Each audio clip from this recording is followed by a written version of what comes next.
Tous les plaisirs est pour moi de vous informer, messieurs et dames, bienvenue. Ouvrons par cette nouvelle de la justice.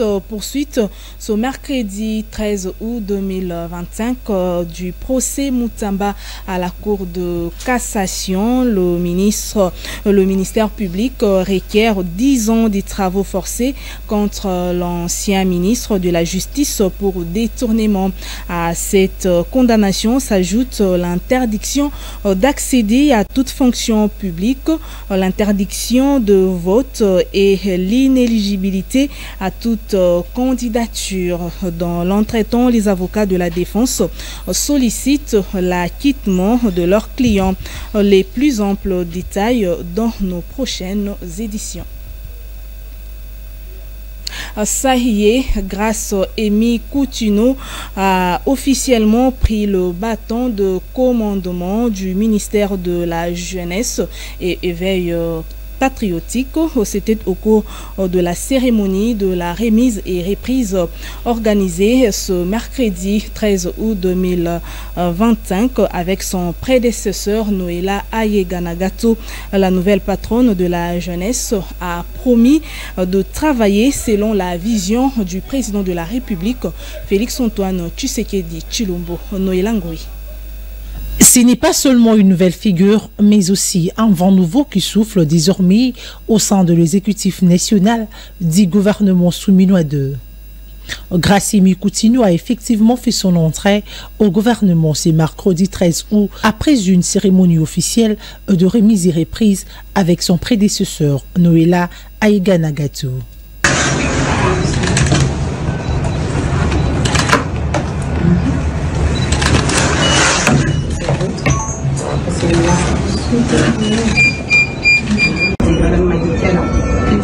Ayant reçu le bâton de commandement, la nouvelle ministre de la Jeunesse et Éveil patriotique promet de travailler conformément à la vision du chef de l'État, Félix Antoine Tshisekedi Tshilombo, et de continuer l'œuvre inaugurée ou construite par son prédécesseur.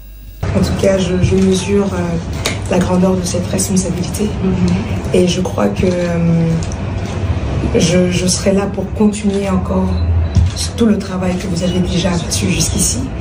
Et je crois en la jeunesse congolaise, je crois en la vision du chef de l'État et je crois surtout à ce que vous avez déjà fait au sein de ce ministère. Et vraiment, je vous souhaite le meilleur pour vos nouvelles fonctions. Et je sais que Dieu sera avec nous pour accomplir cette grande tâche.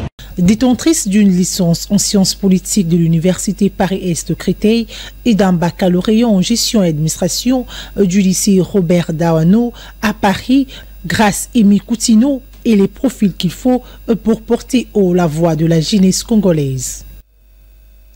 La première ministre Judith Suminwa Tuluka a reçu en audience le mardi 12 août 2025 le ministre des Infrastructures et Travaux publics John Banza.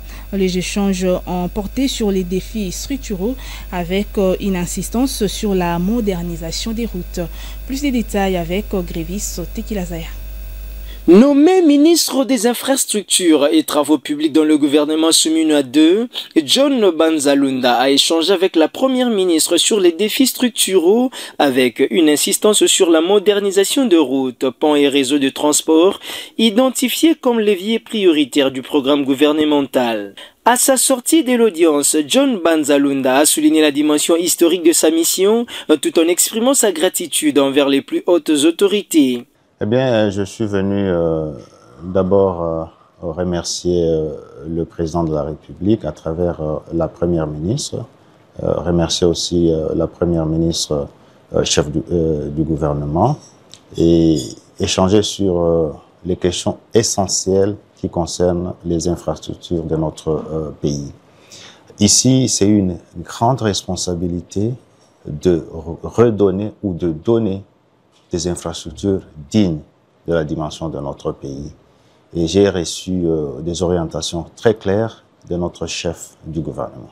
Face aux attentes pressantes de la population, le ministre a martelé l'urgence de doter la RDC d'infrastructures dignes de sa stature continentale.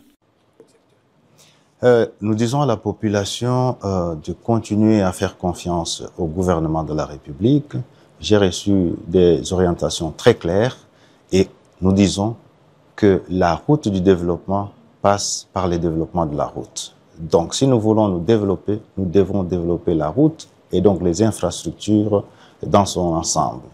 Et donc, pour la population, c'est notre devoir de lui donner les infrastructures qui lui reviennent de droit. Cette rencontre confirme la priorité absolue accordée aux infrastructures par la première ministre. John Banzalunda est sorti de la primature avec un mandat renforcé pour accélérer les chantiers structurants afin de transformer les réseaux routiers nationaux en colonne vertébrale du développement économique et social. En éducation, sachez que le 5e lot de publication des résultats des examens d'État édition 2024-2025 a été publié ce mercredi 13 août 2025. Le ministère de l'Éducation nationale et Nouvelle Citoyenneté a rendu public les cotes des finalistes des 5 provinces éducationnelles, à savoir Kinshasa, Tchangou, Chopo 1, Chuapa 1, Kwilu 2 et Kwilu 3. La province éducationnelle de Kinshasa-Tchangou se distingue de ce bloc en pendant le meilleur lauréat provenant du collège Sainte-Famille, ayant obtenu 90% à cette 58e édition des épreuves des examens d'État.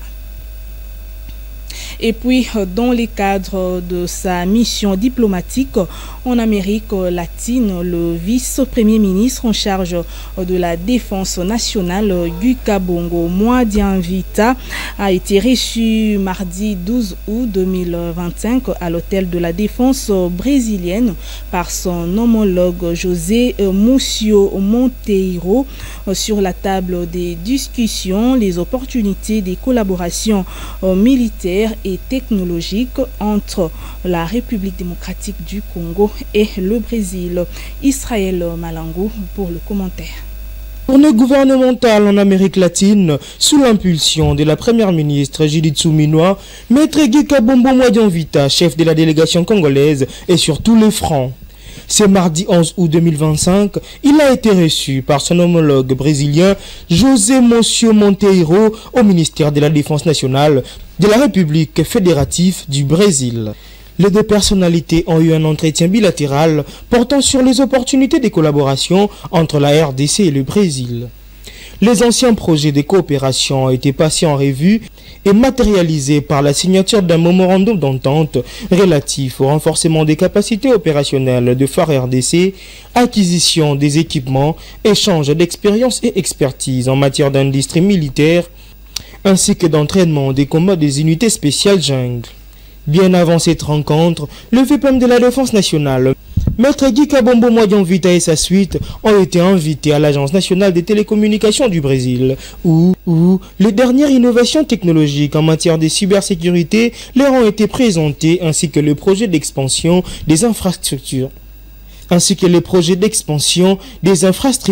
Dans la région amazonienne. Pour la délégation congolaise, ces innovations technologiques en matière de cybersécurité sont une source d'inspiration, car la RDC attache une importance stratégique à la protection des réseaux et à la connectivité comme levier de souveraineté nationale.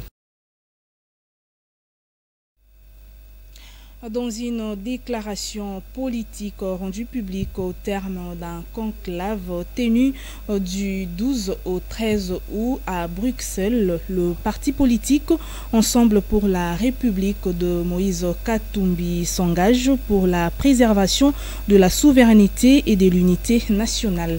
Ce parti appelle toutes les forces démocratiques, les mouvements citoyens et la société civile à unir leurs énergies pour mettre fin à la dictature et restaurer le pouvoir légitime.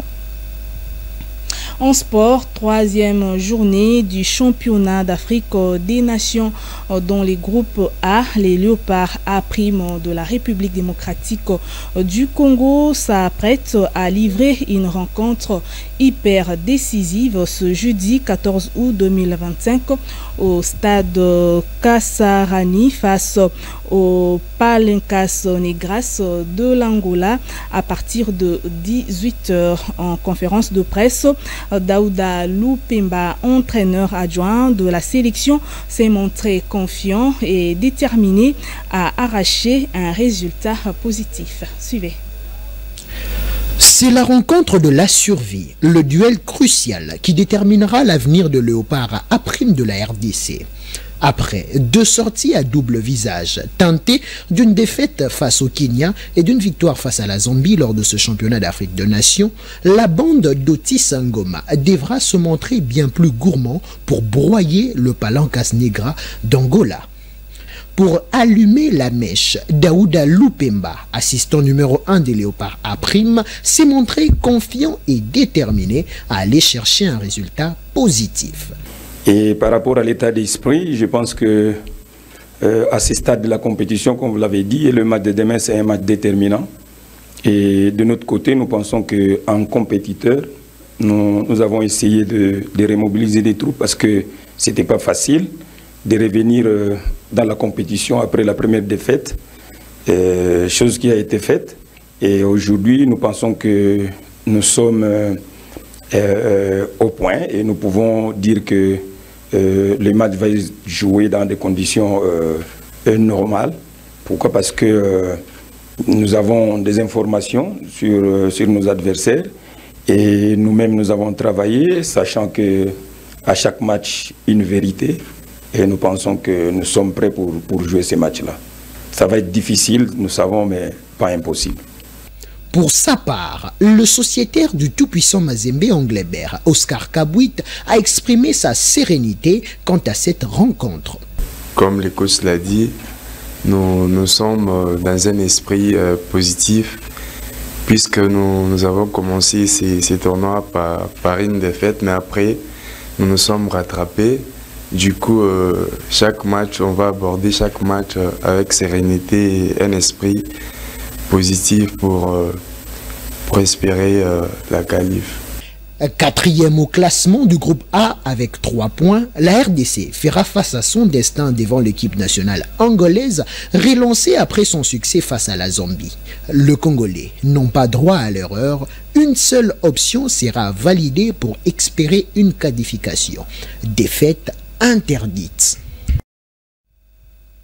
C'est par cette note sportive que nous mettons complètement fin à cette édition du journal. Merci de votre attention soutenue. D'ici là, prenez soin de vous. Au revoir.